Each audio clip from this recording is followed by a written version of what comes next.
In all honesty, if you still take pictures of your 5 pairs of Jordans in the back of your trunk, fresh out of the mall, and you had them for more than 15 minutes, you corny. Because don't nobody want them anyways. That's honest fact. Let's get into it.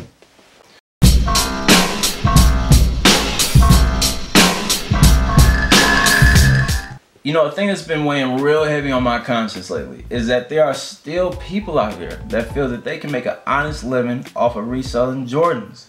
And I'm not talking about no consignment stores. I'm talking about literally people that go on a scavenger hunt every Saturday to and from wherever that try to pick up any and every shoe.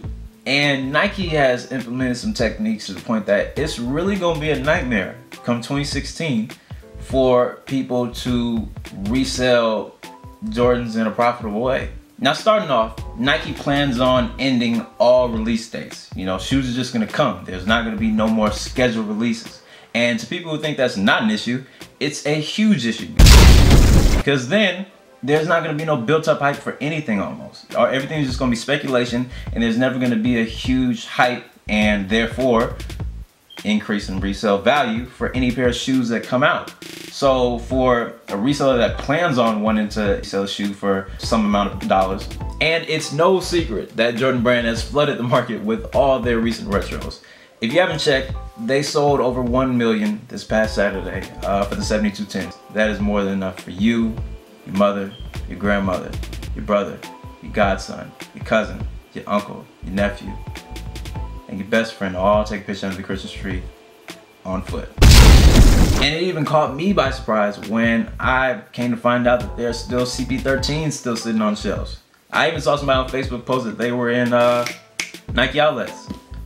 And that's like horrendous, but you know, still come up for somebody. And let it be known that Nike or any other shoe corporation that, you know, sells their product does not want to see you win. And that's all good because that's business in general, that's capitalism. So when we see an increase in prices from, you know, 160 or 180 or whatever it was before to now 200, 220, I mean, it just comes with the territory. And what they just trying to do is decrease your margins, which they are effectively. So you can't hate on it. You just gotta move on to another career.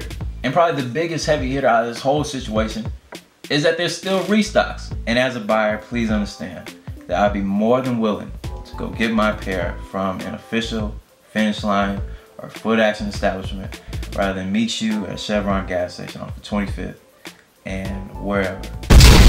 Folks, but I haven't even talked about the BS that resellers have to go through. Now, the first time I tried to resell a pair of shoes was for the 2011 Concords. And then there were releases where I just came up like heavy. 2 of those releases were the Royal 10s and the Fire Red 5s. And I was able to snag like 10 pairs of each, in-store and online included. And like an idiot, I thought I just like came up in life, like I was just receiving all these blessings to get all these pairs. But turns out that just nobody wanted them. And that was my loss. So then I had to go throughout every store, returning them, gas, time, yada yada yada. So if you want to be that guy or girl that only sells online, with that being, you know, through eBay or PayPal, I mean, I guess if you're willing to deal with kind of like the scammers and also the unnecessary fees to actually sell a pair, then that's cool. But you still always got to understand, is the profit margin actually worth it? And then if you like, F that, nah, I'd rather just deal with, you know, local meetups instead. The fact of the matter is that they still killing people over shoes, which is horrible. Like, they really killing over these. And it's just not smart. And I'm recording this on Friday, December 18th, which means that it is peak time for random people to come out here and steal and rob just to put gifts under their Christmas tree. Yet in 2015, you know, just willingly meeting up with somebody for some sort of, you know, money transaction, it's just not worth it nowadays. And also just the heartache of dealing with scammers online too. So with that being said, I mean, it's nothing wrong with just taking a regular square job and making your money that way. Unless you want to make this a hobby to where you really ain't winning, there really is no reason to sell. Nobody wants your Aqua 8s, nobody wants your Maroon 6s because they still at Foot Action, they still at Finish Line, they still at Champs, they still at Shoe Palace, and they still at Nike.com. Maybe not Nike.com, but they still everywhere. Stay tuned.